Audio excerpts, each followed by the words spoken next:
Yeah. And that sort of killed the game because, You got too good. well, it just became like if Luke and Sid ever ally with each other. Yeah. We You could just- destroy everything and. It would just win. Well, we wouldn't even Night Rush because, you know, poor sports. But in Imp, we would just win. And it turned into like, okay, so it has so now basically, like, you know, it wasn't even house rules, but it was like, if we want to keep these guys playing, we have to basically play Luke's team against Sid's team, and it's basically an unofficial team game at that point. You would need like people around the same skill level. Yeah, that was what was hard when we were playing Age of Empires 3. Because my friends Darcy and Mitchell are really good at Age of Empires 3. Oh, Okay, yeah. not really good. Like they're good in the same way that you are, but better. Like it's natural, intuitive, but they've played longer. No. As in they build walls, they hole up, and then if you let them get to Imperial Age, Yeah. I don't know what it is. I have built incredible economies. I have played everything perfectly. I don't need to worry about getting attacked because they never fucking attack in Feudal or Castle Age. Yeah, right. But then I will try to attack them and kill them in Imperial Age, and I'm just, I don't know what's happening. My army is as big as yours, Yeah. and it just instantly dies. Yeah, right. So they're just better than us. What I'm hearing. Yes, but the problem with that is we had to try to balance the games when we were playing with like a heap of people. So they like to comp stomp the extreme difficulty AI, Yeah. which basically means rapidly trying to build up defenses as quick as possible to survive the AI rush. And I think the closest game we had was me and Darcy versus Owen, Aaron, John, and Owen's little brother. Owen's little brother's quite good. Yeah. And so that 2v4 was pretty close. Yeah. We nearly beat them a few times, but Owen's little brother was just good enough to like single-handedly like hold off me and Darcy long enough. Yeah. So the Aaron and the other. But for Aaron, Owen, and John to come online, and then we just fell under the.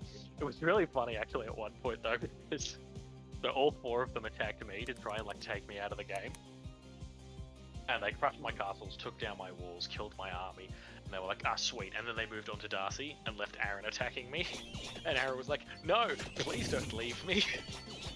And with no units and no walls, I managed to get enough counter units out to kill his army and start rebuilding my defenses. And for like 10 minutes straight, Aaron fucking lost it at his team. He was like, why would you leave me attacking Luke? Just finish him off. Why did you abandon me? That's funny. Well, where would I fit in all this? In Age of Empires 2, you would be easily top 3. You would be with me, Sid, and you would be the top 3 for Age of Empires 2. That doesn't include Darcy and those sort of things. Like, I'm talking like your. They're not as good at Age of Empires 2. Oh, okay. Right. They're not bad. They're better than the rest of the guys. Just because they have the economy management and everything from Age of Empires 3. But they don't like know how to, because Age of Empires 3 is really good for not having to be so precise in Dark Ages. Right. Yeah, it's not as punishing if you do it. It's not as punishing if you don't know what you're doing. Yeah, which I don't like personally. I feel like you should learn each day and then go up. Yeah.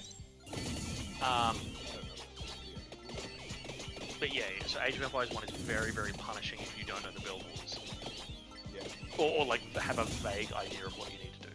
Like how to defend, how to actually fucking So they're very good in Imperial and Castle Age when they've got their economies cooking.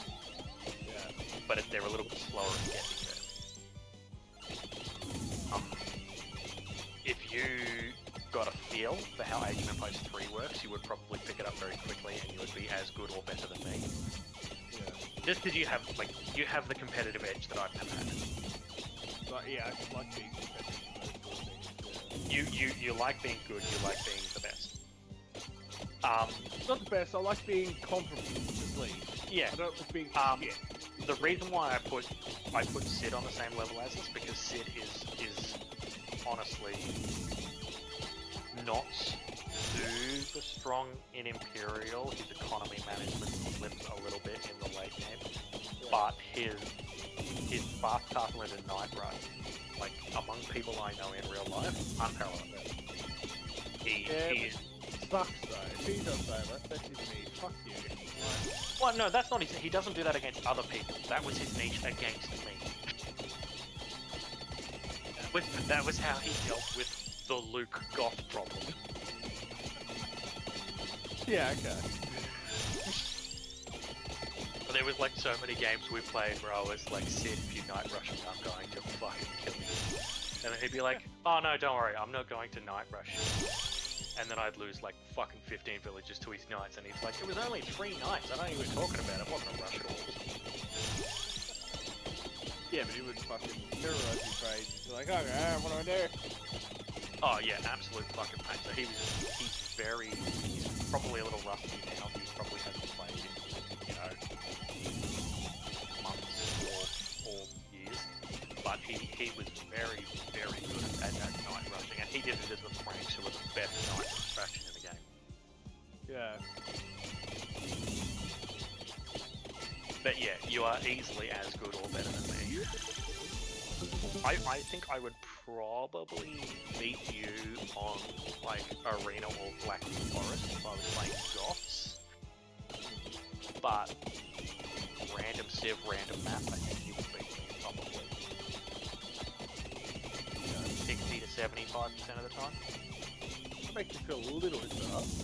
Because I always look at you, I'm like, oh fuck, there's no way I'm fucking beating you ever. Like, now there's at least... I'm like, you gotta remember, I'm not that good. Like, if you look at the hours I have in the game, so I've got 40 hours in Age of Empires 2. Okay, actually that's probably closer to 90 because we used to play on the old version before this one. So I've got 90 to 100 hours on the game. I don't know how many you have at the moment, but keep in mind that a lot of that is like 5-6 hour Diplo games fucking around. Yeah. In terms of actual competitive, Yeah. I've probably played 10 games, 10 to 15 games of quick play online. Yeah, Like, yeah. I just never really, I've never really enjoyed like the nonsense of like feudal. Like trying to counter. Yeah, like the little engages, like the feudal rush and harassing the economy, and kind of why I like Planetary Annihilation, because it's just, you know, you build up your own huge nonsense and hope that it beats your opponent's big huge nonsense. I build a big army and swarm it onto your planet and try and build like a planetary destroying bomb on your planet and hope that you haven't, you know, built a giant space laser that's just going to destroy my fucking base. The game's nonsense. The game's absolute fucking nonsense.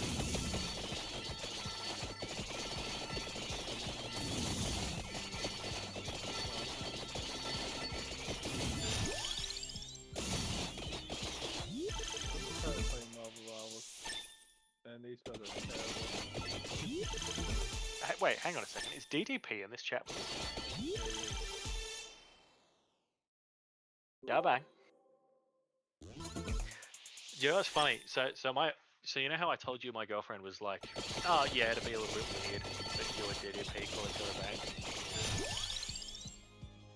I told my Vietnamese teacher who lives in Ho Chi Minh City.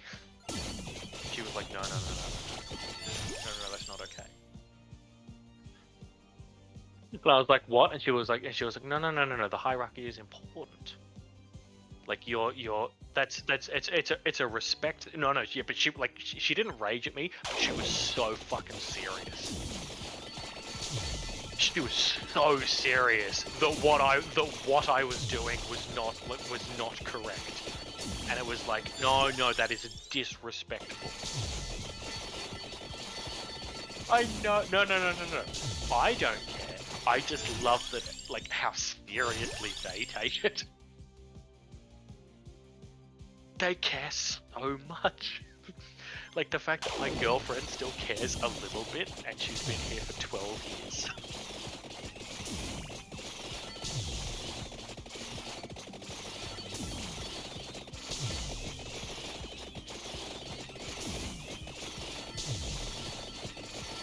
I was a little bit like, he was like, no, because, you know, like, he has to respect you, and I'm like, he has to respect me, he's a fucking doctor. He's a fucking doctor. I don't know whether there's any equals here.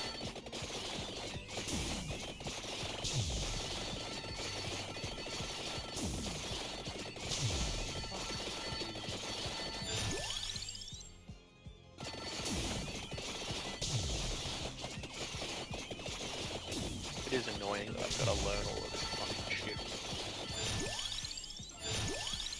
Well, you're not dating a Vietnamese girl.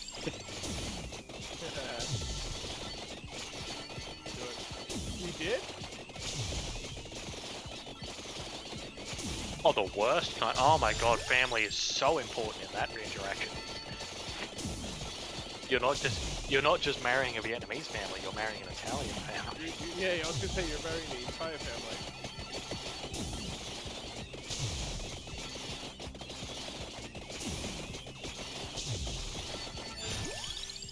Wait, is she even Italian then at that point?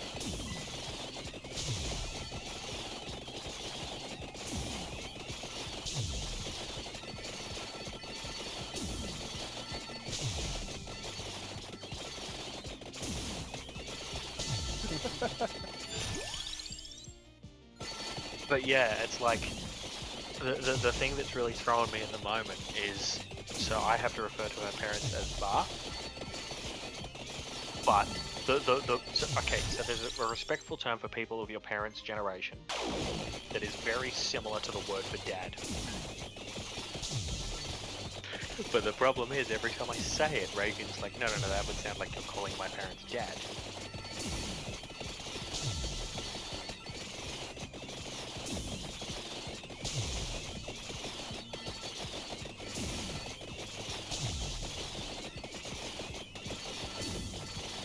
Look, what she said is the moment you speak Vietnamese at all, every Vietnamese person is going to love you and think you are the best person ever. A white person speaking Vietnamese, they're gonna fucking love you.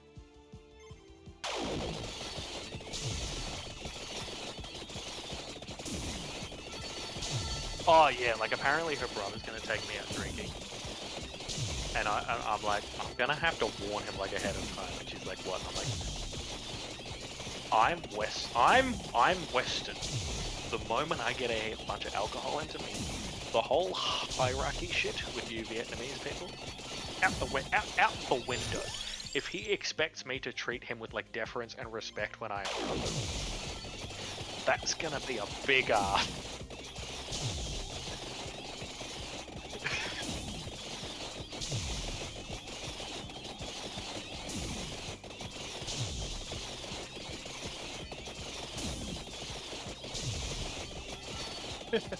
Well, like, no, apparently they take it very seriously. So, like, as a white person, I would apparently just get away with it.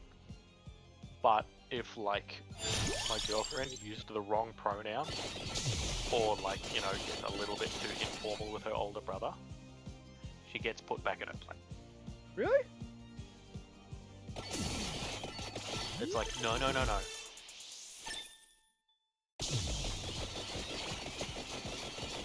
Have I explained this to you, Anthony? So you know how in Japanese you have like the pronouns for other people, like senpai, sensei, like you know, these different levels. In Vietnamese it goes both ways. Their pronoun changes, and your pronoun changes. Wait, what? I don't call it a pronoun personally. Like, I wouldn't refer to the Japanese one as a pronoun, but yeah. It is. It is. It's an honorific pronoun. Yeah, yeah. Well, sorry, not in the way that people would see the word pronoun now. No. But it is a pronoun. It's referring to them. So when I'm referring to Reagan, I say M, right? Which is what you say for female romantic interest or younger sibling or younger person that you meet. Yeah. Yeah. All right. But so I am un when I am talking to her because in the vague hierarchy I am superior. But if I am un means me. Un means me when I'm talking to Reagan. But if I'm talking to Reagan's parents, I'm not un anymore. I am con. Con means I now because her parents are higher than me. And the weirdest one is so un is me when I'm talking to Reagan. But if I'm talking to Reagan's older brother, un is him, and I become M. So if I'm talking to her brother, so if I'm talking to Reagan, M means you, and un means me. If I'm talking to Reagan's older brother, who is older than me, then M means me, and un means him. Or un means you.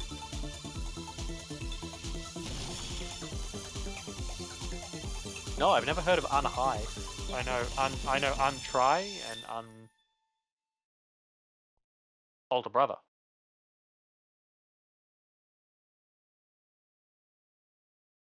Are you Northern Vietnamese or something? No, because untry is brother. So try is brother, she is sister. What? More high bah.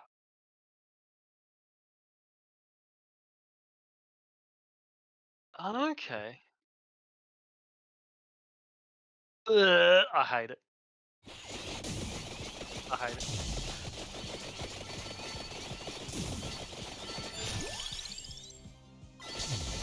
This hierarchy shit will do my head in.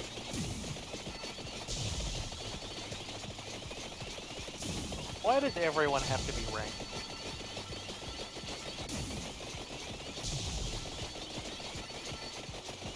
I did have one where I was like, that's stupid, and then I thought about it and I was like, wait, no, we do the same thing. Alright, so no. So the thing I was thinking of was 5. So what's 5 in Vietnamese? Alright, now if you're saying a big number, what is the last 5? Nope. So if you say 50, how do you say 55? Nope. Nam muon lam. No. Nam muon lam. Lam. The last 5 isn't num, it's lum with an L. And because I remember hearing that and I was like, that's stupid. Why is it different? And then I thought, 55. We do the same thing with our 5, except we go the other way. 555. Why is it different in the tens? Why is the 5 different in the tens? Why isn't it like 555? Okay, that's a good point. All right, okay. The Vietnamese are beating us there.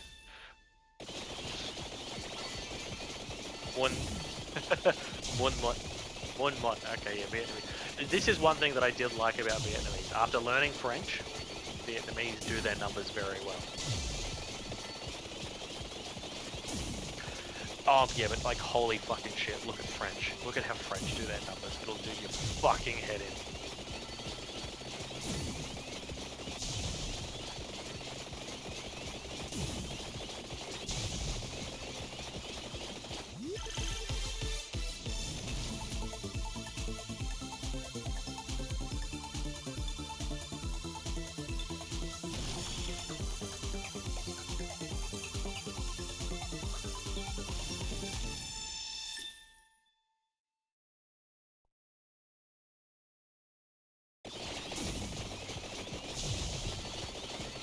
But yeah, so 99 in French is 4 de 9, which is 4 20s, 10 and 9. I don't know because the French are terrible people. Why would you count that way? Why would that be how you do 99? 4 20s, 10 and 9.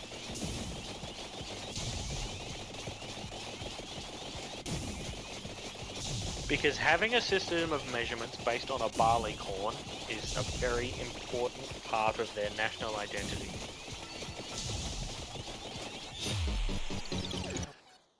Do you know we still use it? What shoe size are you?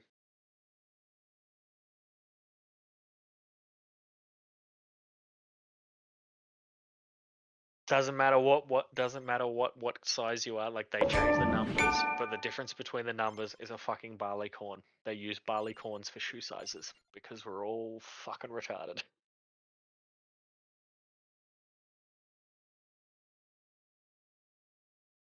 Welcome to the useless knowledge of Luke's brain.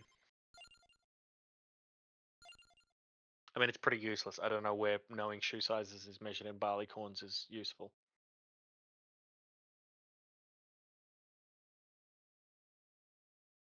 I don't know. My brother's a podiatrist and he didn't know that. It's clearly not that important.